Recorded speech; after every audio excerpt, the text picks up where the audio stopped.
ನಮಸ್ಕಾರ. ಈ ಅವಧಿಯಲ್ಲಿ 10ನೇ ತರಗತಿ ಭೂಗೋಳಶಾಸ್ತ್ರದ ಭಾರತದ ಅರಣ್ಯ ಸಂಪತ್ತು ಈ ಅಧ್ಯಾಯದಲ್ಲಿ ಬರುವಂತಹ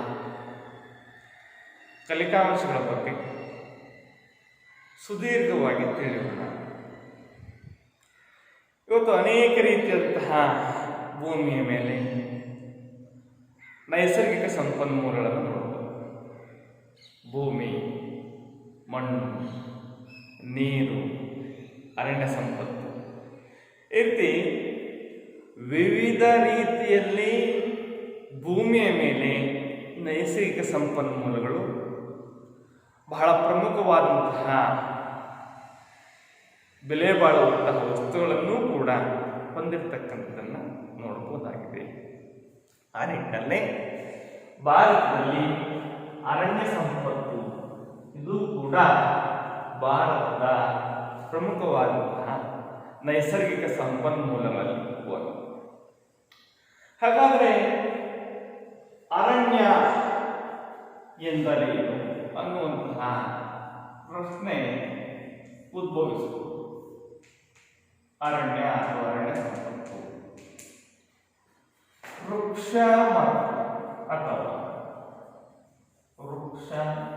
ಅಥವಾ ಸಸ್ಯ ಸಂಕುಲಗಳಿಂದ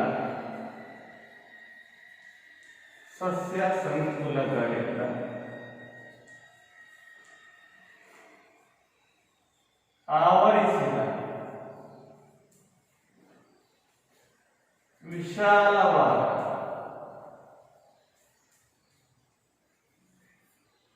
ಭೂಭಾಗವನ್ನ ನಾವು ಅರಣ್ಯ, ಸಸ್ಯ ಸಂಕುಲ ಅಂತ ಕರಿತೀವಿ. ಭೂಮಿಯ ಮೇಲೆ ಕಂಡುಬರುವಂತಹ ವಿಶಾಲವಾದ ಪ್ರದೇಶದಲ್ಲಿ ವಿವಿಧ ರೀತಿಯ ಸಸ್ಯ ಸಂಕುಲಗಳಿಂದ ಆವರಿಸಿದಂತಹ ಭೂಪ್ರದೇಶವನ್ನೇ ನಾವು ಅರಣ್ಯ ಪ್ರದೇಶ ಅಂತ ಕರಿತೀವಿ. ಇವತ್ತು ಅರಣ್ಯ ಪ್ರತ್ಯಕ್ಷವಾಗಿ ಮತ್ತು ಪರೋಕ್ಷವಾಗಿ ಸಾಕಷ್ಟು ರೀತಿಯಂತಹ ಸಹಾಯವನ್ನು ಮಾಡ್ತದೆ. ವಿವಿಧ ರೀತಿಯಾದಂತಹ ಕಟ್ಟಿಗೆಗಳನ್ನು, ಸೌದೆಗಳನ್ನು ಪೂರೈಕೆ ಮಾಡ್ತಾ ಇದ್ದಾವೆ. ಪರೋಕ್ಷವಾಗಿ ಇವತ್ತು ಜಾನುವಾರುಗಳಿಗೆ ಆಹಾರವನ್ನು ಪೂರೈಕೆ ಮಾಡ್ತಾ ಇದ್ದಾವೆ. ಇಡೀ ಪರಿಸರವನ್ನು ಸಮತೋಲನದಲ್ಲಿಡಲು ಬಹಳ ಪ್ರಮುಖವಾದಂತಹ ಪಾತ್ರವನ್ನು ವಹಿಸುವುದರ ಜೊತೆಗೆ ಇವತ್ತು ಅರಣ್ಯ ಪ್ರದೇಶ ಒಂದು ನೈಸರ್ಗಿಕವಾಗಿರ್ತಕ್ಕಂಥ ಪ್ರಮುಖವಾಗಿರ್ತಕ್ಕಂಥ ಸಂಪನ್ಮೂಲವಾಗಿದೆ. ಇದಷ್ಟೇ ಅಲ್ಲದೆ ಇವತ್ತು ಭೂಮಿಯ ಮೇಲ್ಮೈ ಲಕ್ಷಣಗಳನ್ನು ಸಂರಕ್ಷಣೆ ಮಾಡುವಂಥ ಸಂಪೂರ್ಣ ಕಾರ್ಯವನ್ನು ಇವತ್ತು ಅರಣ್ಯಗಳು ಮಾಡ್ತಾರೆ. ಜಾನುವಾರುಗಳಿಗೆ ಮೇವನ್ನು ಪೂರೈಕೆ ಮಾಡೋದಷ್ಟೇ ಅಲ್ಲದೆ ಇವತ್ತು ಭೂಮಿಯ ಮೇಲ್ಭಾಗ ಕೊಚ್ಚಿಕೊಂಡು ಹೋಗದಂತೆ, ಭೂ ಸವೆತವಾಗದಂತೆ ತಡಿತಾ ಇದೆ. ಸಾಕಷ್ಟು ಅರಣ್ಯ ಪ್ರದೇಶ ಇರೋದ್ರಿಂದ ಇವತ್ತೇನಾಗ್ತಿದೆ, ಪರಿಸರದಲ್ಲಿ ಪರಿಸರ ಸಮತೋಲನವಾಗಿರ್ತಕ್ಕಂತಹ ಇಂಬ್ಯಾಲೆನ್ಸ್ ತಡಿತಾ ಇದೆ. ಸಾಕಷ್ಟು ಮಳೆಯನ್ನು ಸುರಿಸುವಂತಹ ಕಾರ್ಯವನ್ನು ಇವತ್ತು ಅರಣ್ಯ ಪ್ರದೇಶಗಳು ಇವತ್ತು ನಮಗೆ ಪೂರೈಕೆ ಮಾಡ್ತಾ ಇದ್ದಾವೆ. ಈ ರೀತಿ ಅರಣ್ಯ ಪ್ರದೇಶಗಳಿಂದ ನಮಗೆ ಸಾಕಷ್ಟು ರೀತಿಯಾದಂತಹ ವಿವಿಧ ರೀತಿಯಾದಂತಹ ಅನುಕೂಲಗಳು ಕೂಡ ನಾವಿವತ್ತು ಪಡಿತಾ ಇರ್ತಕ್ಕಂಥದ್ದನ್ನ ನೋಡಬಹುದಾಗಿದೆ. ಹಾಗಾಗಿ ಭಾರತದಲ್ಲಿ ಯಾವೆಲ್ಲ ಮಾದರಿಯ ಸಸ್ಯವರ್ಗಗಳು ಕಂಡುಬರುತ್ತವೆ? ಇವತ್ತು ಅನೇಕ ವಿಧವಾದಂತಹ ಸಸ್ಯವರ್ಗವನ್ನ, ಅನೇಕ ವಿಧವಾದಂತಹ ಅರಣ್ಯದ ವಿಧಗಳನ್ನು ನಾವು ನೋಡ್ಬೋದಾಗಿದೆ. ಹಾಗಾದ್ರೆ ಭಾರತದಲ್ಲಿ ಕಂಡುಬರ್ತಕ್ಕಂತಹ ಅರಣ್ಯದ ವಿಧಗಳು ಯಾವುವು ಅಥವಾ ಸಸ್ಯವರ್ಗದ ವಿಧಗಳು ಯಾವುವು ಅಂತ ನೋಡಿದಾಗ ಭಾರತದಲ್ಲಿ 6 ವಿಧವಾದ ಸಸ್ಯವರ್ಗವನ್ನು ನಾವು ನೋಡ್ತಾ ಇದ್ದೀವಿ. ಎಷ್ಟು?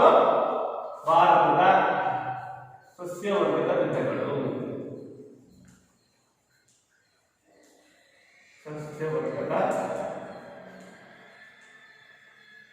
ವಿಧಗಳು 6 ಮಾದರಿ 6 ವಿಧವಾದಂತಹ ಸಸ್ಯವರ್ಗವನ್ನ ಇವತ್ತು ಭಾರತದಲ್ಲಿ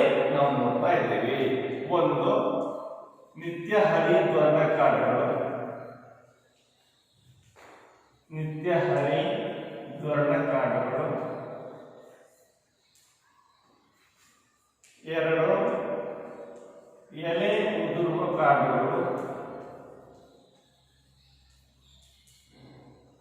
3 ಕುರುಚಲು ಸಸ್ಯವರ್ಗ.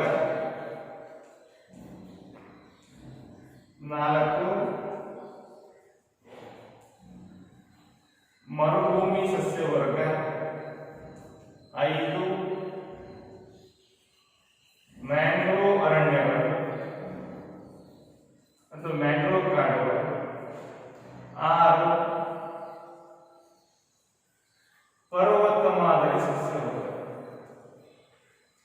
ಈ ರೀತಿ ಭಾರತದಲ್ಲಿ 6 ವಿಧವಾದಂತಹ ಸಸ್ಯವರ್ಗವನ್ನು ನಾವು ನೋಡ್ತಾ ಇದ್ದೀವಿ. ನಿತ್ಯ ಹರಿದ್ವರ್ಣ ಕಾಡುಗಳು, ಎಲೆ ಉದುರುವ ಕಾಡುಗಳು, ಕುರುಚಲ ಸಸ್ಯವರ್ಗ, ಮರುಭೂಮಿ ಸಸ್ಯವರ್ಗ, ಮ್ಯಾಂಗ್ರೋವ್ ಕಾಡುಗಳು ಮತ್ತು ಪರ್ವತ ಮಾದರಿಯ ಕಾಡುಗಳು. ಇವಾಗ ಈ 6 ವಿಧವಾದಂತಹ ಕಾಡುಗಳ ಬಗ್ಗೆ ಸಂಕ್ಷಿಪ್ತವಾಗಿ ತಿಳಿಯೋಣ. ಮೊದಲನೇದಾಗಿ ನಿತ್ಯ ಹರಿದ್ವರ್ಣ ಕಾಡುಗಳು. ನಿತ್ಯ ಹರಿದ್ವರ್ಣ ಕಾಡುಗಳ ಲಕ್ಷಣಗಳು ಯಾವುವು? ನಿತ್ಯ ಹರಿದ್ವರ್ಣ ಕಾಡುಗಳು.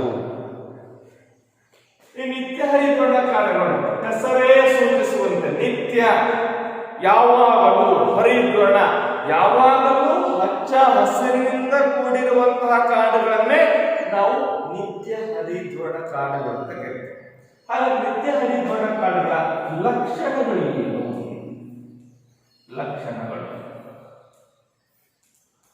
1ನೇ ಲಕ್ಷಣ, ವಾರ್ಷಿಕವಾಗಿ 250 ಸೆಂಟಿಮೀಟರ್ಗಿಂತಲೂ ಹೆಚ್ಚು ಮಳೆ ಬೀಳುವಂತಹ ಪ್ರದೇಶದಲ್ಲಿ ನಾವು ನಿತ್ಯ ಹರಿದ್ವರ್ಣ ಕಾಡುಗಳನ್ನು ನೋಡುತ್ತೇವೆ. ವಾರ್ಷಿಕವಾಗಿ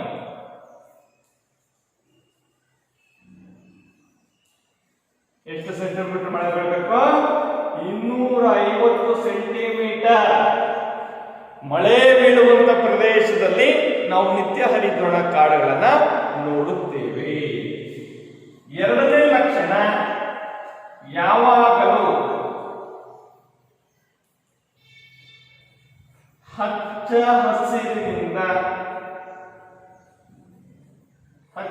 ಹಸಿರಿನಿಂದ ಕೂಡಿರುತ್ತವೆ. ಯಾವಾಗಲೂ ಕೂಡ ಹಸಿರಿನಿಂದ ಕೂಡಿರುವಂತಹ ಕಾಡುಗಳಾಗಿವೆ.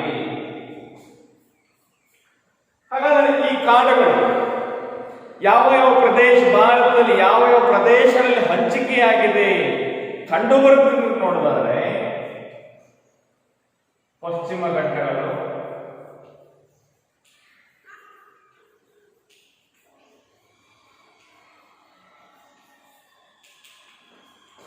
ಅಂಡಮಾನ್ ನಿಕೋಬಾರ್,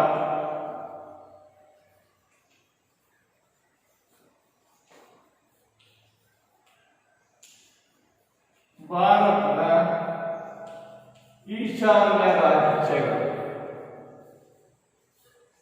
ಈ ಪ್ರದೇಶದಲ್ಲಿ ನಾವು ನಿತ್ಯ ಹರಿದ್ವರ್ಣ ಕಾಡುಗಳನ್ನು ನೋಡ್ತೇವೆ. ಯಾವ ಪ್ರದೇಶದಲ್ಲಿ? ಪಶ್ಚಿಮ ಘಟ್ಟಗಳಿರ್ಬೋದು, ಅಂಡಮಾನ್ ನಿಕೋಬಾರ್ ದ್ವೀಪಗಳಿರ್ಬೋದು, ಭಾರತದ ಈಶಾನ್ಯ ರಾಜ್ಯಗಳಂತಹ ಮೇಘಾಲಯ, ತ್ರಿಪುರ, ನಾಗಾಲ್ಯಾಂಡ್, ಬಿಹಾರ, ಅಸ್ಸಾಂ, ಈ ಭಾರತದ ಒಟ್ಟಾರೆ ಈಶಾನ್ಯ ರಾಜ್ಯಗಳಲ್ಲಿ ಯಥೇಚ್ಛವಾದಂತಹ ನಿತ್ಯ ಹರಿದ್ವರ್ಣ ಕಾಡುಗಳನ್ನು ನಾವು ನೋಡುತ್ತೇವೆ. ಹಾಗಾದ್ರೆ ನಿತ್ಯ ಹರಿದ್ವರ್ಣ ಕಾಡುಗಳಲ್ಲಿ ಕಂಡುಬರ್ತಕ್ಕಂತಹ ಮರಗಳು ಯಾವುವು ಅಂತಂದ್ರೆ ಯಬೋನಿ, ತೇಗ, ಹೊನ್ನೆ, ನಂದಿ, ಮಹಾಗನಿ, ಗುರ್ಜರ್ ಮುಂತಾದ ಮರಗಳನ್ನು ನಾವು ನಿತ್ಯ ಹರಿದ್ವರ್ಣ ಕಾಡುಗಳಲ್ಲಿ ನೋಡುತ್ತೇವೆ. ಇವು ಈ ನಿತ್ಯ ಹರಿದ್ವರ್ಣ ಕಾಡುಗಳ ಬಹಳ ಪ್ರಮುಖವಾಗಿರುವಂತಹ ಲಕ್ಷಣಗಳು.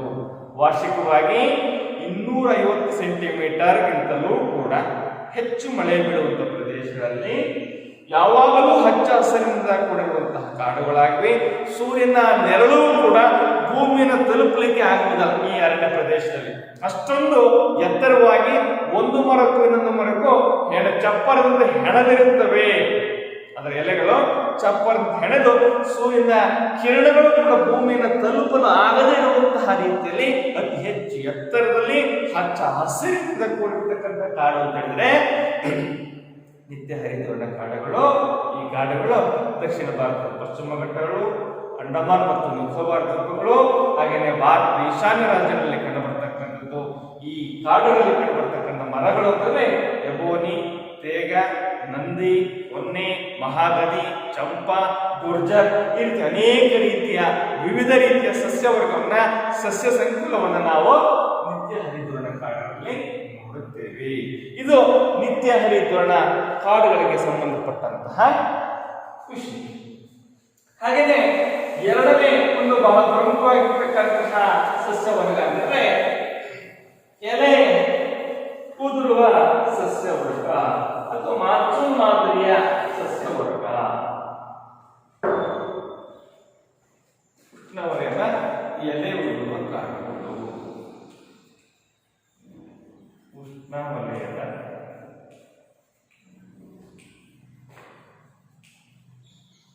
ಎಲೆ ಉದುರುವ ಕಾಡು. ವಾರ್ಷಿಕವಾಗಿ 100 ರಿಂದ 200 ಸೆಂಟಿಮೀಟರ್ ಮಳೆ ಬೀಳುವಂತ ಪ್ರದೇಶದಲ್ಲಿ ನಾವು ಉಷ್ಣವಲಯದ ಎಲೆ ಉದುರುವ ಕಾಡುಗಳನ್ನು ನೋಡಬಹುದಾಗಿದೆ. ಯಾವ ಪ್ರದೇಶದಲ್ಲಿ ವಾರ್ಷಿಕವಾಗಿ ಎಷ್ಟು ಮಳೆ ಬೀಳಬೇಕು? 100 ರಿಂದ 200 ಸೆಂಟಿಮೀಟರ್ ಮಳೆ ಬೀಳುವಂತ ಪ್ರದೇಶದಲ್ಲಿ ನಾವು ಈ ಉಷ್ಣವಲಯದ ಎಲೆ ಉದುರುವ ಕಾಡುಗಳ ಹಂಚಿಕೆಯನ್ನು ನೋಡ್ತೇವೆ. ಹಾಗೆಯೇ ಈ ಉಷ್ಣವಲಯದ ಎಲೆ ಉದುರುವ ಕಾಡುಗಳು ಕುಬ್ಜವಾಗಿವೆ.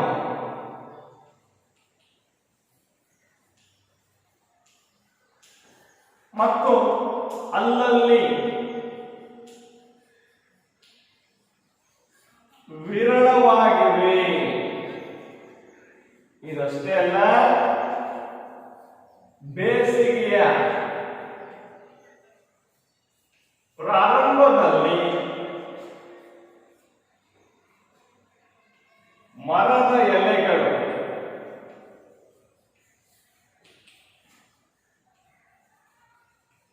ಉದುರುತ್ತವೆ. ಉಷ್ಣವಲಯದ ಸಸ್ಯವರ್ಗವನ್ನ ಪರ್ಣಪಾತಿ ಮತ್ತು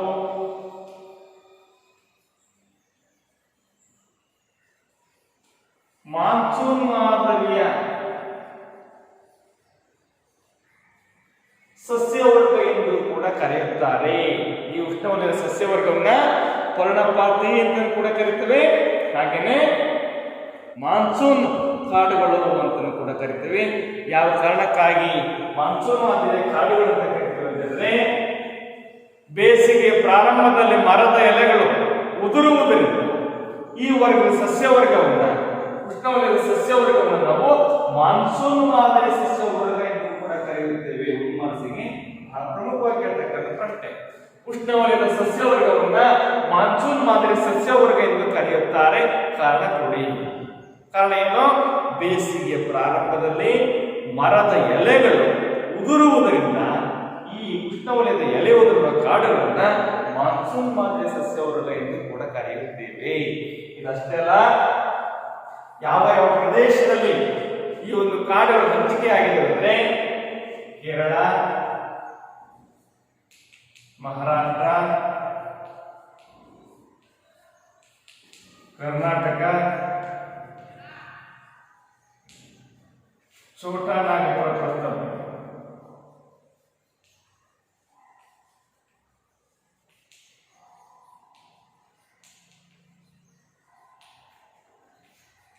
ಈ ಸಸ್ಯವರ್ಗದಲ್ಲಿ ಕಂಡುಬರುವಂತಹ ಮರಗಳು ಯಾವುವು ಅಂದರೆ ಶ್ರೀಗಂಧ,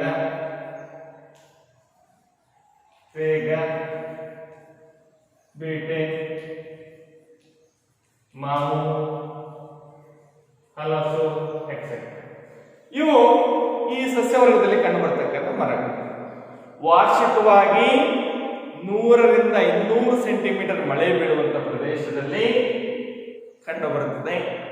ಇಲ್ಲಿನ ಮರಗಳು ಕುಬ್ಜವಾಗಿದ್ದು ಅಲ್ಲಲ್ಲಿಯೇ ವಿರಳವಾಗಿ ಹಂಚಿಕೆಯಾಗಿರ್ತಕ್ಕಂಥದ್ದು ನೋಡಬಹುದಾಗಿದೆ.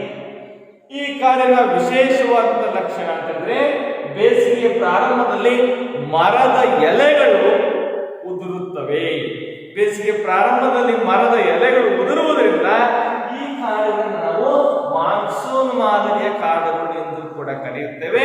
ಜೊತೆಗೆ ಪರ್ಣಪಾತಿ ಅರಣ್ಯ ಎಂದು ಕೂಡ ಈ ಮಾನ್ಸೂನ್ ಮಾದರಿ ಸಸ್ಯವರ್ಗವನ್ನು ನಾವು ಕರೆಯುತ್ತೇವೆ.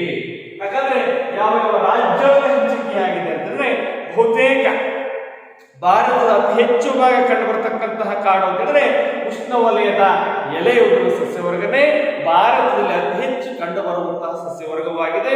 ಕೇರಳ, ಮಹಾರಾಷ್ಟ್ರ, ಕರ್ನಾಟಕ, ಮಧ್ಯಪ್ರದೇಶ, ಒರಿಸ್ಸಾ ಹಾಗೇನೆ ಚೋಟಾನಾಗಪುರ ಪ್ರಸ್ಥಭೂಮಿಯಲ್ಲಿ ಕಂಡುಬರುವಂತಹ ಎಲ್ಲಾ ರಾಜ್ಯಗಳಲ್ಲೂ ಕೂಡ ನಾವು ಈ ಉಷ್ಣವಲಯದ ಎಲೆ ಉದುರುವ ಕಾಡುಗಳನ್ನ ನೋಡಬಹುದಾಗಿದೆ.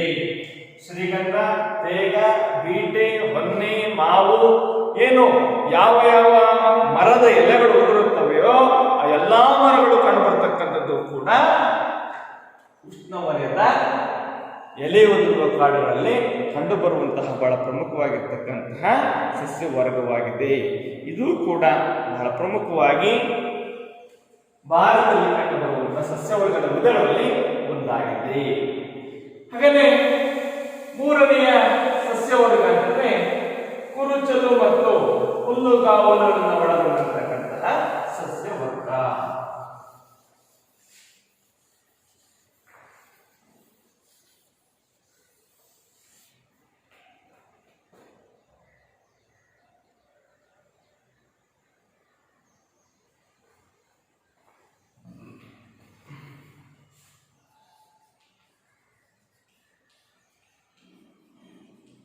ಕುರುಚಲು ಮತ್ತು ಹುಲ್ಲುಗಾವಲು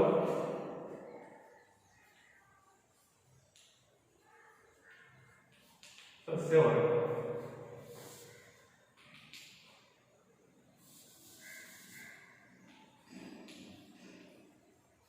ಲಕ್ಷಣಗಳನ್ನು ನೋಡಿದರೆ ವಾರ್ಷಿಕವಾಗಿ 60ರಿಂದ 100 ಸೆಂಟಿಮೀಟರ್ ಮಳೆ ಬೀಳುವಂತಹ ಪ್ರದೇಶದಲ್ಲಿ ನಾವು ಕುರುಚಲು ಸಸ್ಯವರ್ಗ ನೋಡುತ್ತೇವೆ. ಈ ಕುರುಚಲು ಸಸ್ಯವರ್ಗ ಮುಳ್ಳಿನಿಂದ ಕೂಡಿರುವ ಪದಗಳನ್ನ ಮತ್ತು ಸಸ್ಯವರ್ಗವನ್ನ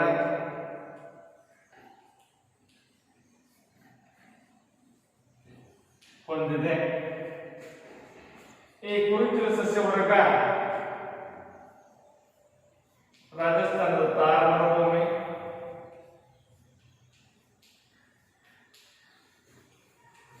ಪಂಜಾಬ್ ಮತ್ತು ಹರಿಯಾಣದ ಕೆಲವು ಭಾಗಗಳಲ್ಲಿ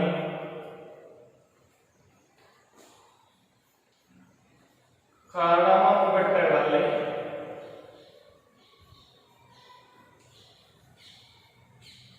ಕಂಡುಬರುತ್ತವೆ. ಕುರುಚಲು ಮತ್ತು ಹುಲ್ಲುಗಾವಲು ಸಸ್ಯವರ್ಗ ಹೆಸರೇ ಸೂಚಿಸುವಂತೆ ಮುಳ್ಳಿನಿಂದ ಕೂಡಿರುವಂತೆ ಸಸ್ಯವರ್ಗ. ಹುಲ್ಲುಗಾವಲು ಚಿಕ್ಕ ಚಿಕ್ಕ ಹುಲ್ಲುಗಾವಲಿನಿಂದ ಆವರಿಸಿದ ಸಸ್ಯವರ್ಗ. ಈ ಸಸ್ಯವರ್ಗ ವಾರ್ಷಿಕವಾಗಿ 60ರಿಂದ 100 ಸೆಂಟಿಮೀಟರ್ ಮಳೆ ಬೀಳುವಂತ ಪ್ರದೇಶದಲ್ಲಿ ನಾವು ಈ ಸಸ್ಯವರ್ಗವನ್ನು ನಾವು ನೋಡ್ತೀವಿ. ಈ ಸಸ್ಯವರ್ಗ ಬಹುತೇಕ ಮುಳ್ಳಿನಿಂದ ಕೂಡಿರ್ತಕ್ಕಂತಹ, ಮುಳ್ಳಿನ ಪದೆಯಿಂದ ಕೂಡಿರ್ತಕ್ಕಂತಹ ಸಸ್ಯವರ್ಗದಿಂದ ಆವೃತವಾಗಿರುತ್ತದೆ. ಎಲ್ಲೆಲ್ಲಿ ಕಂಡು ಬರ್ತದೆ? ರಾಜಸ್ಥಾನದ ತಾರ್ ಮರುಭೂಮಿಯಲ್ಲಿ, ಪಂಜಾಬ್ ಮತ್ತು ಹರಿಯಾಣದ ಕೆಲವು ಭಾಗಗಳಲ್ಲಿ ಹಾಗೆಯೇ ಕಾರ್ಡಮಮ್ ಬೆಟ್ಟಗಳಲ್ಲಿ ಈ ಒಂದು ಸಸ್ಯವರ್ಗವನ್ನು ನಾವು ನೋಡುತ್ತೇವೆ. ಇದು ಈ ಕುರುಚಲು ಮತ್ತು ಹುಲ್ಲುಗಾವಲು ಸಸ್ಯವರ್ಗದ ಬಹಳ ಪ್ರಮುಖವಾಗಿರ್ತಕ್ಕಂತಹ ಲಕ್ಷಣಗಳಾಗಿವೆ. ಹಾಗೆಯೇ ಮರುಭೂಮಿ ಸಸ್ಯವರ್ಗ ಅದು ಕೂಡ ಭಾರತದಲ್ಲಿ ಕಂಡುಬರ್ತಕ್ಕಂತಹ ಬಹಳ ಪ್ರಮುಖವಾಗಿರ್ತಕ್ಕಂತಹ ಸಸ್ಯವರ್ಗ. ಮರುಭೂಮಿ ಸಸ್ಯವರ್ಗ 4ನೆಯ ಬಹಳ ಪ್ರಮುಖವಾಗಿರ್ತಕ್ಕಂತಹ ಇನ್ನೊಂದು ಸಸ್ಯವರ್ಗ ಅಂದರೆ ಮರುಭೂಮಿ ಸಸ್ಯವರ್ಗ. ಈ ಮರುಭೂಮಿ ಸಸ್ಯವರ್ಗ ವಾರ್ಷಿಕವಾಗಿ 10 ರಿಂದ 50 ಸೆಂಟಿಮೀಟರ್ ಮಳೆ ಬೀಳುವಂತ ಪ್ರದೇಶದಲ್ಲಿ ನಾವು ಮರುಭೂಮಿ ಸಸ್ಯವರ್ಗವನ್ನು ನೋಡುತ್ತೇವೆ. ಈ ಮರುಭೂಮಿ ಸಸ್ಯವರ್ಗದಲ್ಲಿ ಬೆಳೀತಕ್ಕಂತಹ ಬಹಳ ಪ್ರಮುಖವಾದಂತಹ ಗಿಡ ಯಾವುದಂದ್ರೆ ವಾಪಸ್ ಕಳ್ಳಿ, ಜಡೆ ಕಳ್ಳಿ, ಹಣ್ಣಿನ ಬೆಳೆ ಅಂದರೆ ಖರ್ಜೂರ.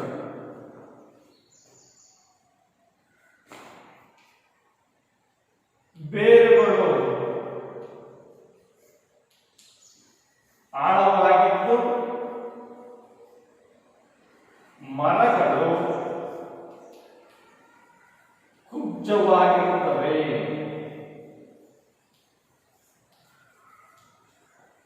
ಈ ಮರುಭೂಮಿ ಸಸ್ಯವರ್ಗ ಕಂಡು ಬರ್ತಕ್ಕಂಥದ್ದು ಕೂಡ ರಾಜಸ್ಥಾನದ ಥಾರ್ ಮರುಭೂಮಿ,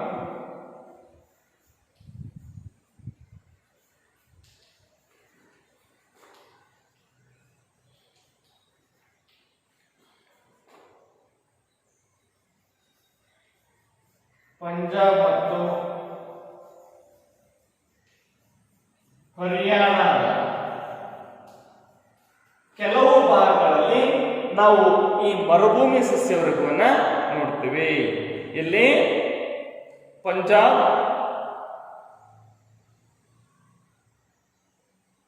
ರಾಜಸ್ಥಾನದ ಥಾರ್ ಮರುಭೂಮಿ, ಹರಿಯಾಣದ ಕೆಲವು ಪ್ರದೇಶಗಳಲ್ಲಿ ಈ ಒಂದು ಮಾದರಿಯ ಸಸ್ಯವರ್ಗವನ್ನು ನಾವು ನೋಡ್ತೀವಿ. ವಾರ್ಷಿಕವಾಗಿ 10 ರಿಂದ 50 ಸೆಂಟಿಮೀಟರ್ ಮಳೆಯನ್ನು ಪಡೆಯುವಂತಹ, ಭಾರತದಲ್ಲಿ ಅತಿ ಹೆಚ್ಚು ಕಡಿಮೆ ಮಳೆ ಪಡೆಯುವಂತಹ ಪ್ರದೇಶ ಈಗಾಗಲೇ ಗೊತ್ತಿದೆ. ರಾಜಸ್ಥಾನದ ರೋಯ್ಲಿ ಅತಿ ಹೆಚ್ಚು ಕಡಿಮೆ ಮಳೆ ಬೀಳುವಂತಹ ಪ್ರದೇಶ. ಈ ರೀತಿಯ ಥಾರ್ ಮರುಭೂಮಿಯ ಭಾಗದಲ್ಲಿ ಬಹಳ ಕಡಿಮೆ ಮಳೆ ಪ್ರದೇಶ ಕಂಡುಬರುವುದರಿಂದ ನಾವು ಆ ಭಾಗದಲ್ಲಿ ರಾಜಸ್ಥಾನ, ಹರಿಯಾಣ, ಪಂಜಾಬ್ ಕೆಲವು ಭಾಗಗಳಲ್ಲಿ ಈ ಒಂದು ಮಾದರಿ ಸಸ್ಯವರ್ಗವನ್ನು ನೋಡುತ್ತೇವೆ. ವಾಪಸ್ ಕಳ್ಳಿ, ಜಡೆಕಳ್ಳಿ, ಖರ್ಜೂರ, ತಾಳೆ ಈ ಮುಂತಾದ ಬೆಳೆಗಳು ಈ ಮರುಭೂಮಿ ಸಸ್ಯವರ್ಗದಲ್ಲಿ ಬೆಳೀತಕ್ಕಂಥ ಬೆಳೆಗಳು.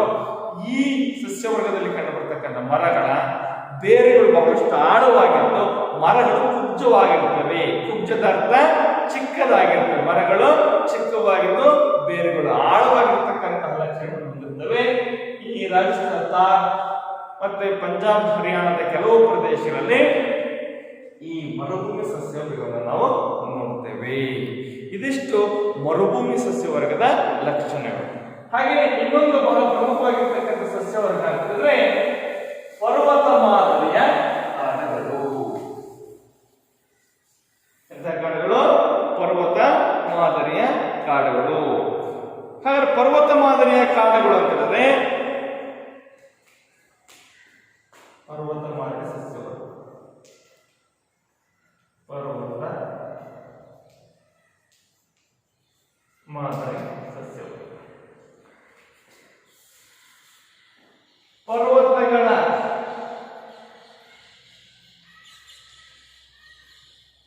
ಇಳಿಜಾರಿನಲ್ಲಿ ಬೆಳೆಯುವ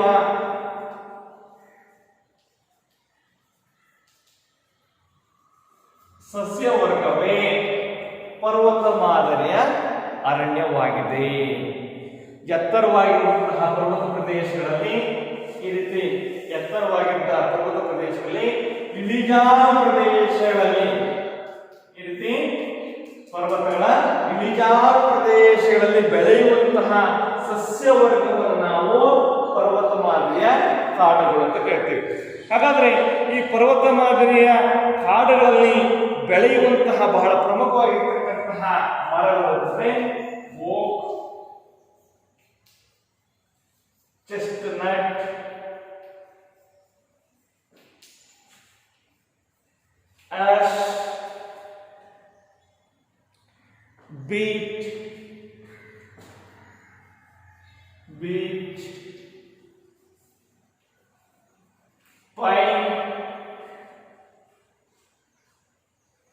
ಸಿಡಾರ್,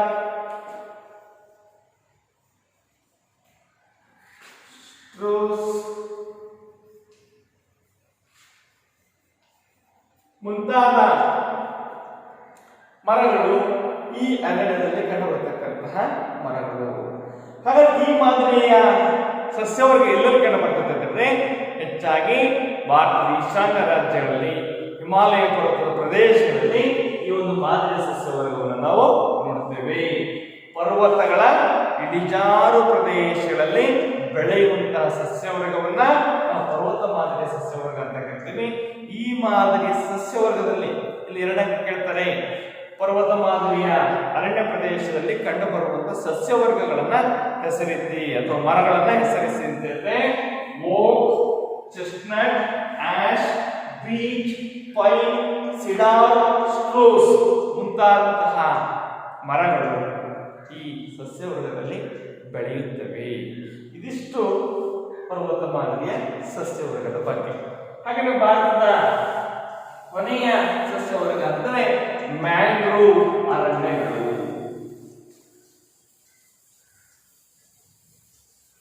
ಮ್ಯಾಂಗ್ರೋವ್ ಅರಣ್ಯಗಳು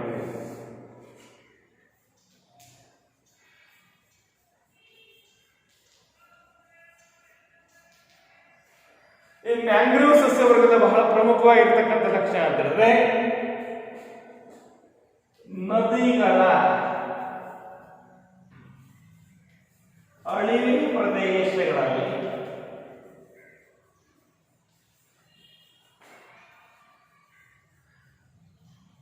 ಕಂಡುಬರುತ್ತದೆ. ಮುಖಜ ಭೂಮಿಗಳಲ್ಲಿ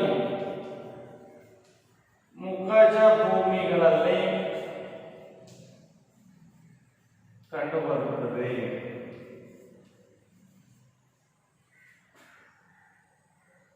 ಈ ಸಸ್ಯವರ್ಗದ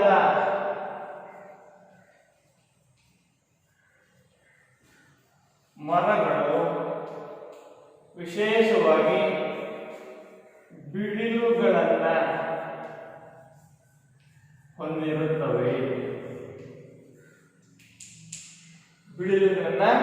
ಹೊಂದಿರುತ್ತವೆ. ಈ ಮರದಲ್ಲಿ ಬೆಳೆಯುವಂತಹ ಬಹಳ ಪ್ರಮುಖವಾಗಿರ್ತಕ್ಕಂತಹ ಮರಗಳು ಅಂದರೆ ಸುಂದರಿ, ಬೆತ್ತ,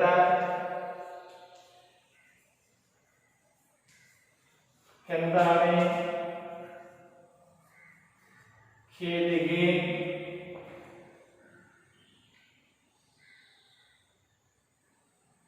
ಜೇರಿಗಿಡ,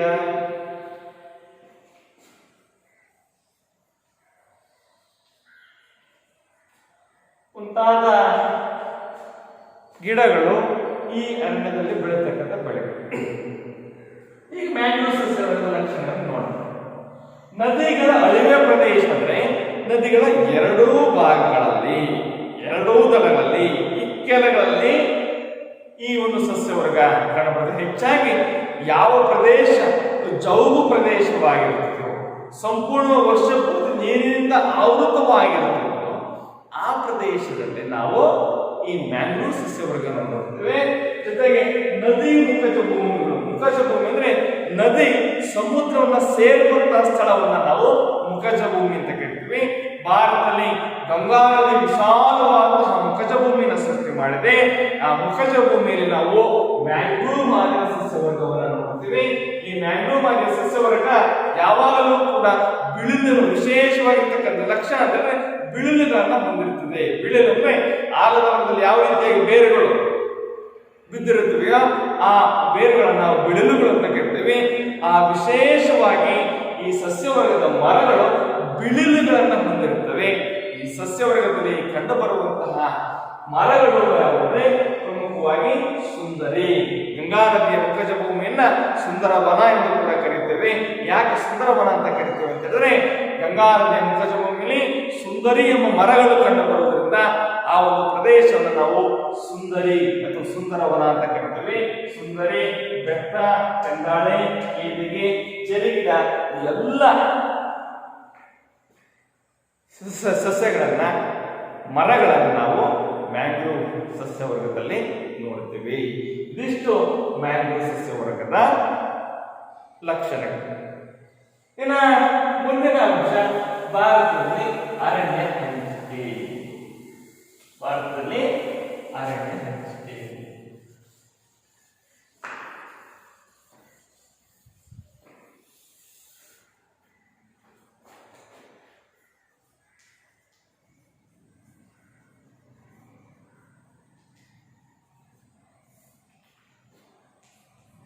ಪ್ರಸ್ತುತವಾಗಿ ಭಾರತದಲ್ಲಿ 7,7.74 ಲಕ್ಷ ಚದರ ಕಿಲೋಮೀಟರ್ ಅಲ್ಲಿ ಅರಣ್ಯ ಪ್ರದೇಶ ಇರತಕ್ಕಂಥ ನೋಡ್ತಾ ಇದ್ದೀವಿ. 1952 ರಾಷ್ಟ್ರೀಯ ಅರಣ್ಯ ನೀತಿ ಏನು ತಿಳಿಸುತ್ತೆ ಅಂತಂದ್ರೆ, ಭಾರತ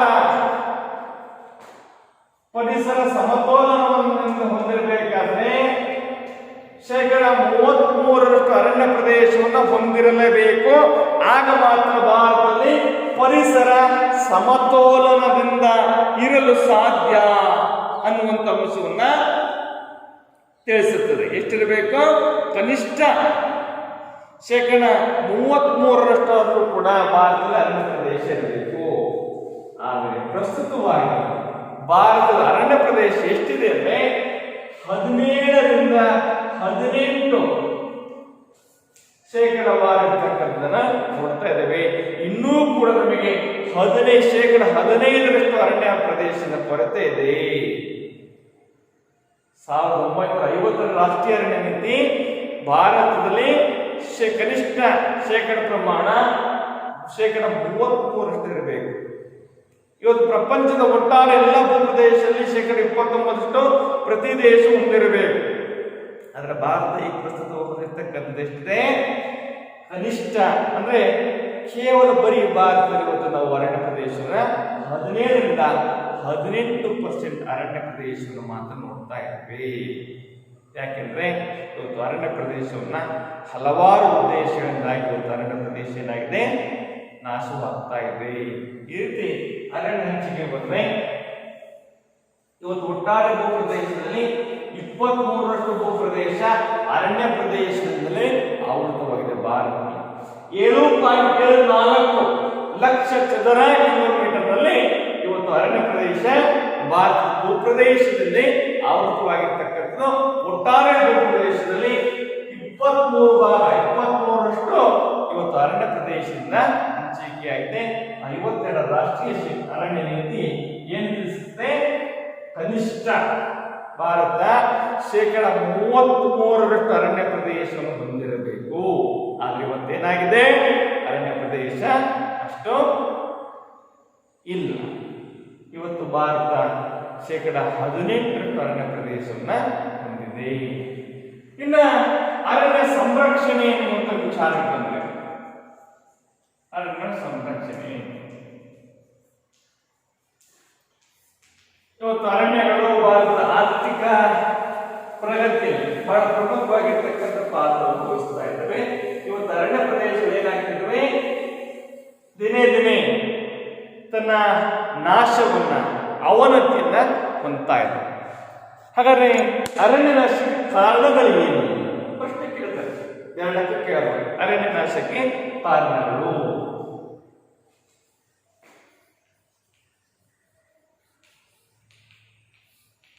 ಇವತ್ತು ಯಾವೆಲ್ಲ ಕಾರಣಗಳಿಂದಾಗಿ ಅರಣ್ಯ ಪ್ರದೇಶ ನಾಶವಾಗ್ತಾ ಇದೆ? ಒಂದು, ಕೈಗಾರಿಕೀಕರಣ. 2, ನಗರೀಕರಣ. 3, ಪ್ರವಾಹ ಮತ್ತು ಭೂಕಂಪ. 4, ಅವೈಜ್ಞಾನಿಕ ಬೇಸಾಯ. 5, ರಸ್ತೆ ಮತ್ತು ರೈಲು ಮಾರ್ಗಗಳ ನಿರ್ಮಾಣ.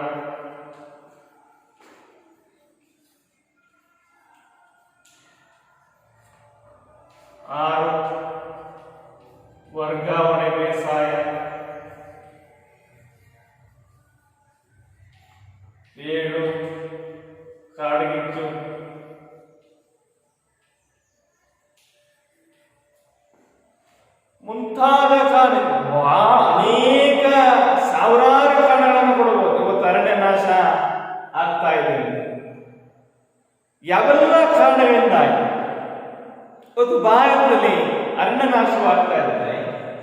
ಪ್ರಮುಖವಾಗಿ ಕೈಗಾರಿಕೀಕರಣ. ದೊಡ್ಡ ದೊಡ್ಡ ಕೈಗಾರಿಕೆಗಳು ಬೆಳವಣಿಗೆಯನ್ನು ಹೊಂದಿದ ಹಾಗೆ ಇವತ್ತು ಆ ಕೈಗಾರಿಕೆಗಳು ಬೆಳೆದ ಪರಿಣಾಮವಾಗಿ ಇವತ್ತು ಭಾರತದಲ್ಲಿ ಅರಣ್ಯನಾಶವಾಗ್ತಾ ಇದೆ. ನಗರೀಕರಣ, ನಗರಗಳ ಬೆಳವಣಿಗೆ ಆಗ್ತಾ ಇದೆ.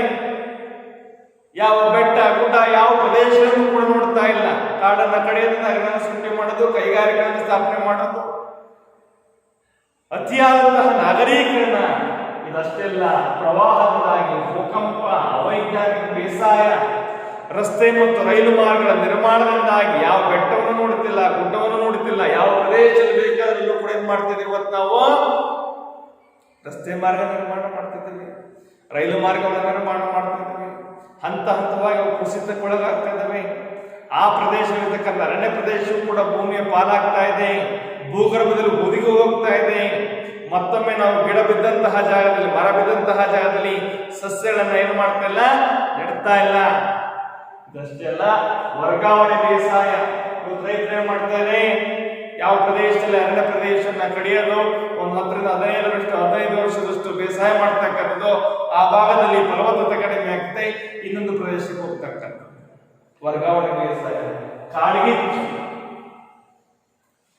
ಕಳೆದ ವರ್ಷ ಭಾರತದಲ್ಲಿ ಅತಿಯಾದಂತಹ ಮಳೆಯಾಯಿತು. ಕಾರಣ ಭಾರತದಲ್ಲಿ ವಿಪರೀತವಾದಂತಹ ಮಳೆಯಾಗಿದೆ. ಯಾಕೆಂದ್ರೆ ಆಸ್ಟ್ರೇಲಿಯಾದಲ್ಲಿ ಉದ್ಭವಿಸಿದ ಕಾಡ್ಗಿಚ್ಚಿನ ಪರಿಣಾಮವಾಗಿ ಭಾರತದಲ್ಲಿ ವಿಪರೀತ ಮಳೆಯಾಯಿತು ಅಂತೇಳಿ ಹವಾಮಾನ ತಜ್ಞರು ಹೇಳಿದರು. ಕಾಡ್ಗಿಚ್ಚು ಕೂಡ ಬಹಳ ಸಣ್ಣದಾಗಿರ್ತಕ್ಕಂಥ ಸಮಸ್ಯೆ. ಎಲ್ಲ ಕಾರಣಗಳಿಂದಾಗಿ ಇವತ್ತು ಭಾರತದಲ್ಲಿ ಏನಾಗಿದೆ? ಅರಣ್ಯನಾಶವಾಗಿದೆ. ಅರಣ್ಯನಾಶಕ್ಕೆ ಕಾರಣಗಳೇನು ಅಂತ ನೋಡಿದಾಗ ಈ ಎಲ್ಲಾ ಕಾರಣಗಳನ್ನು ಕೂಡ ಅರಣ್ಯನಾಶದ ಕಾರಣಗಳನ್ನಾಗಿ ನೋಡಬಹುದಾಗಿದೆ. ಇವು ಅರಣ್ಯ ನಾಶಕ್ಕೆ ಕಾರಣ. ಹಾಗಾದ್ರೆ ಯಾವೆಲ್ಲ ಕ್ರಮಗಳನ್ನ ಕೈಗೊಂಡು ಅರಣ್ಯವನ್ನು ಸಂರಕ್ಷಣೆ ಮಾಡಬಹುದು?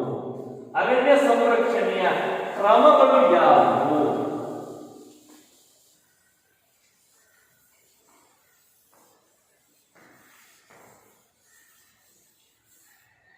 ಅರಣ್ಯ ಸಂರಕ್ಷಣೆಯ ಕ್ರಮಗಳು.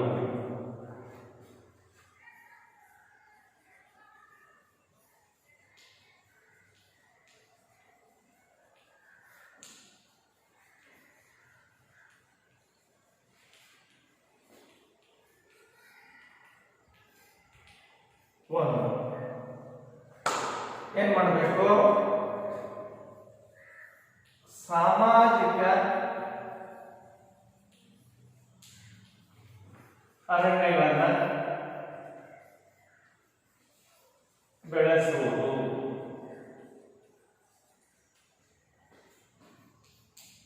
ದನಕರುಗಳನ್ನ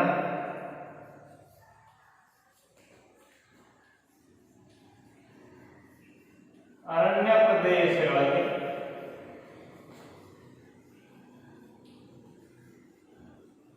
ಮೇಯಿಸಬಾರದು.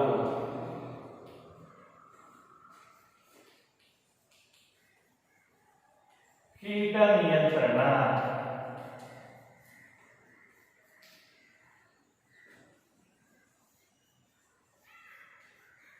ಕಾಡ್ಗಿಚ್ಚಿನ ನಿಯಂತ್ರಣ.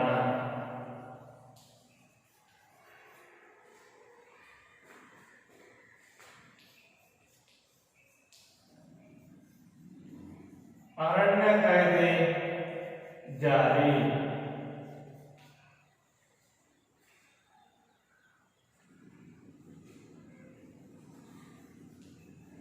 ಮರ ಬಿದ್ದ ಜಾಗದಲ್ಲಿ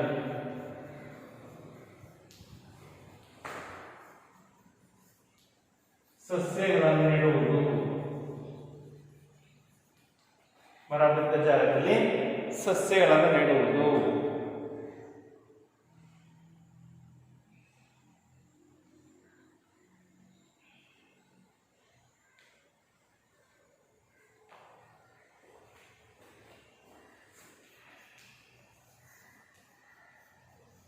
ವೈಜ್ಞಾನಿಕವಾಗಿ ಮರ ಕಡಿಯುವುದು.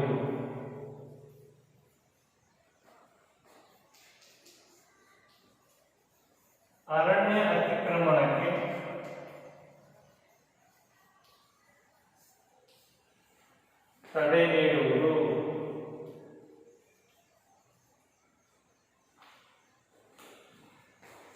ಜನರಲ್ಲಿ ಅರಣ್ಯದ ಬಗ್ಗೆ ಅರಿವನ್ನು ಮೂಡಿಸುವುದು,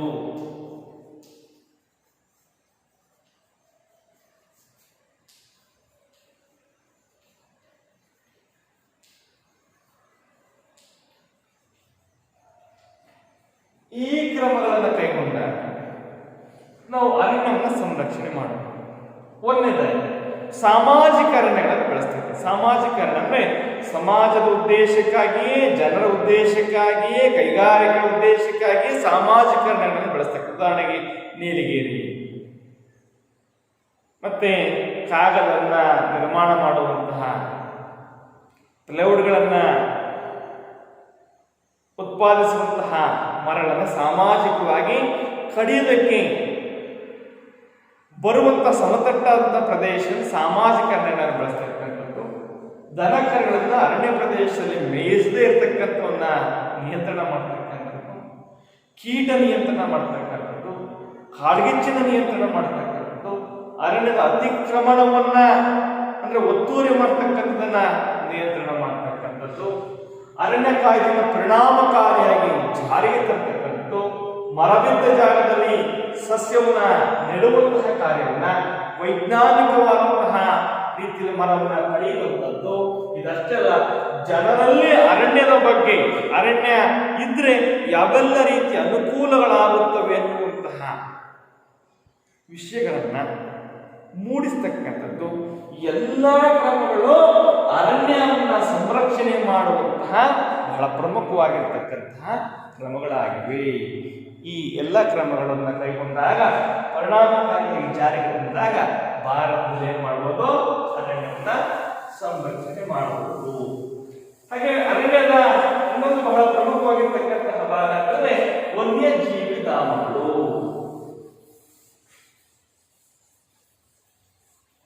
ವನ್ಯಜೀವಿ ಧಾಮಗಳು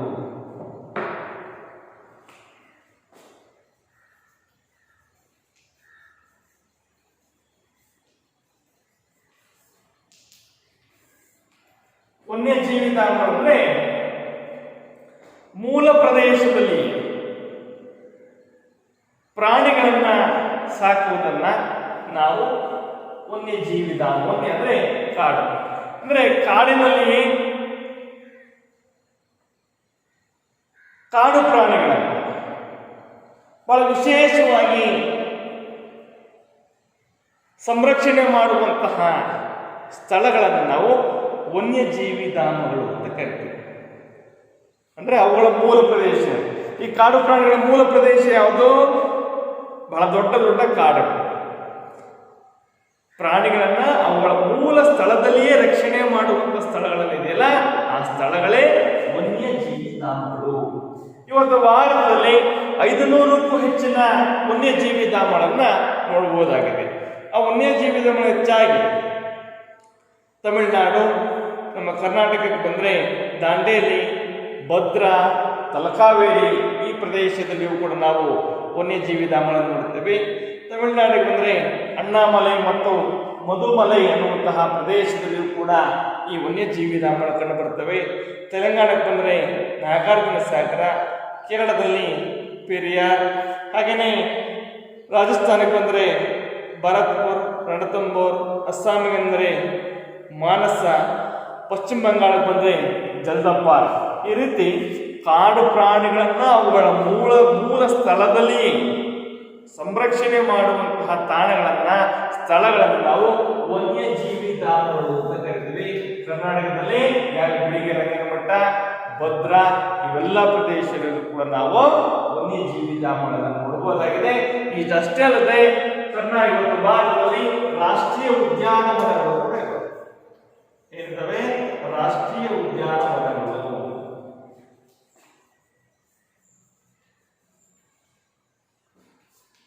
ಈ ರಾಷ್ಟ್ರೀಯ ಉದ್ಯಾನವನಗಳು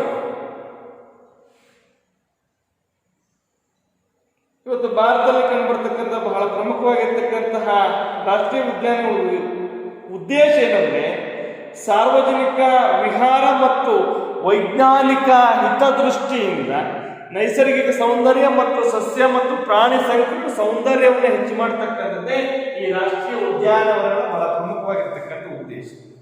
ಕಾಡು ಪ್ರಾಣಿಗಳನ್ನ ಸಂರಕ್ಷಣೆ ಮಾಡ್ತಕ್ಕಂಥದ್ದು, ನೈಸರ್ಗಿಕ ಸೌಂದರ್ಯವನ್ನು ಹೆಚ್ಚು ಮಾಡತಕ್ಕಂಥದ್ದು, ಜೊತೆಗೆ ಸಾರ್ವಜನಿಕ ವಿಹಾರಕ್ಕಾಗಿಯೇ ನಿರ್ಮಾಣ ಮಾಡಿರ್ತಕ್ಕಂತಹ ಅನೇಕ ರಾಷ್ಟ್ರೀಯ ಉದ್ಯಾನವನಗಳು ಇವತ್ತು ಭಾರತದಲ್ಲಿ ಇದೆ. ಅದರಲ್ಲಿ ಭಾರತದ ಮೊಟ್ಟ ಮೊದಲನೇ ರಾಷ್ಟ್ರೀಯ ಉದ್ಯಾನವನ ಯಾವುದು ಅಂತಂದ್ರೆ ಅಸ್ಸಾಂನಲ್ಲಿ ನಿರ್ಮಾಣವಾಗಿರ್ತಕ್ಕಂತಹ ಕಾಜಿರಂಗ ರಾಷ್ಟ್ರೀಯ ಉದ್ಯಾನವನ ಭಾರತದ ಮೊಟ್ಟ ಮೊದಲನೇ ರಾಷ್ಟ್ರೀಯ ಉದ್ಯಾನವನವಾಗಿದೆ. ಹಾಗೆ ಇವತ್ತು ನಮ್ಮ ಕರ್ನಾಟಕದಲ್ಲೂ ಕೂಡ ಕಂಡುಬರ್ತಕ್ಕಂಥ ಬಂಡೀಪುರ, ಬನ್ನೇರುಘಟ್ಟ ಮತ್ತು ನಾಗರಹೊಳೆ ಇವು ಕರ್ನಾಟಕದಲ್ಲಿ ಕಂಡುಬರ್ತಕ್ಕಂತಹ ಬಹಳ ಪ್ರಮುಖವಾಗಿರ್ತಕ್ಕಂಥ ರಾಷ್ಟ್ರೀಯ ಉದ್ಯಾನವನಗಳಾಗಿವೆ. ಈ ರಾಷ್ಟ್ರೀಯ ಉದ್ಯಾನವನಗಳ ಉದ್ದೇಶ ಸಾರ್ವಜನಿಕ ವಿಹಾರಕ್ಕಾಗಿ, ನೈಸರ್ಗಿಕ ಸೌಂದರ್ಯವನ್ನ, ಸಸ್ಯ ಸಂಕುಲವನ್ನ, ಪ್ರಾಣಿ ಸಂಕುಲವನ್ನ ಸಂರಕ್ಷಣೆ ಮಾಡುವಂತಹ ನಿಟ್ಟಿನಲ್ಲಿ ಬಂದಿರುವಂತಹ ಉದ್ಯಾನವನಗಳೇ ರಾಷ್ಟ್ರೀಯ ಉದ್ಯಾನವನಗಳು. ಇವತ್ತು ಭಾರತದಲ್ಲಿ ಅನೇಕ ರಾಜ್ಯಗಳಲ್ಲಿ ನಾವು ರಾಷ್ಟ್ರೀಯ ಉದ್ಯಾನವನವನ್ನ ನೋಡ್ತೇವೆ. ಹಾಗೆಯೇ ಜೀವಿ ಸಂರಕ್ಷಣಾ ವಲಯಗಳು ಕೂಡ ಇದ್ದಾವೆ. ಈ ಜೀವಿ ಸಂರಕ್ಷಣಾ ವಲಯವನ್ನ ನಾವು ಕರಾವಳಿ ಸಸ್ಯವರ್ಗವನ್ನ ಅಥವಾ ಕರಾವಳಿ ಪ್ರದೇಶವನ್ನು ನಾವು ಜೀವಿ ಸಂರಕ್ಷಣಾ ವಲಯ ಅಂತ ಕರಿತೀವಿ. ಈ ಜೀವಿ ಸಂರಕ್ಷಣಾ ವಲಯ ಇವತ್ತು ನಮಗೆ ಯಾವುದಕ್ಕೆ ಅನುಕೂಲವಾಗಿದೆ ಅಂತಂದ್ರೆ ಅನೇಕ ರೀತಿಯ ವಿವಿಧ ರೀತಿಯ ಸಂಶೋಧನೆಗೆ ಇವತ್ತು ಜೀವಿ ಸಂರಕ್ಷಣಾ ವಲಯಗಳು ನಮಗೆ ಅನುಕೂಲವಾಗಿದ್ದಾವೆ. ಈ ರೀತಿ ಭಾರತದಲ್ಲಿ ಅರಣ್ಯ ಸಂರಕ್ಷಣೆ, ಅರಣ್ಯ ಸಂಪತ್ತಿನ ಜೊತೆಗೆ ಅರಣ್ಯ ಪ್ರದೇಶದ ಜೊತೆಗೆ ವನ್ಯಜೀವಿಧಾಮಗಳು, ರಾಷ್ಟ್ರೀಯ ಉದ್ಯಾನವನಗಳು, ಜೀವಿ ಸಂರಕ್ಷಣಾ ವಲಯಗಳನ್ನು ಕೂಡ ನಾವು ನೋಡಬಹುದಾಗಿದೆ. ಈ ಎಲ್ಲ ಅಂಶಗಳು ಈ ಅಧ್ಯಾಯದಲ್ಲಿ ಬರುವಂತಹ ಬಹಳ ಪ್ರಮುಖವಾಗಿರ್ತಕ್ಕಂತಹ ಅಂಶಗಳಾಗಿವೆ. ಅರಣ್ಯ ಪ್ರದೇಶ, ಅರಣ್ಯ ಸಸ್ಯವರ್ಗದ ವಿಧಗಳು, ಸಸ್ಯವರ್ಗದ ಬಹಳ ಪ್ರಮುಖವಾಗಿರ್ತಕ್ಕಂಥ ಲಕ್ಷಣಗಳು, ಅರಣ್ಯ ನಾಶಕ್ಕೆ ಕಾರಣಗಳು, ಹಾಗೆಯೇ ಅರಣ್ಯ ನಾಶವನ್ನು ನಿಯಂತ್ರಿಸುವಂತಹ ಕ್ರಮಗಳು, ರಾಷ್ಟ್ರೀಯ ಉದ್ಯಾನವನಗಳು, ಜೀವಿ ಸಂರಕ್ಷಣಾ ವಲಯಗಳು, ರಾಷ್ಟ್ರೀಯ ವನ್ಯಜೀವಿಧಾಮಗಳು ಈ ಅಧ್ಯಾಯದಲ್ಲಿ ಕಂಡುಬರ್ತಕ್ಕಂತಹ ಬಹಳ ಪ್ರಮುಖವಾಗಿರುವಂತಹ ಕಲಿಕಾಂಶಗಳಾಗಿವೆ. ಇದಿಷ್ಟು ಈ ಅಧ್ಯಾಯದಲ್ಲಿ ಕಂಡುಬರ್ತಕ್ಕಂತಹ ಪ್ರಮುಖವಾದ ಅಂಶ. ನಮಸ್ಕಾರ.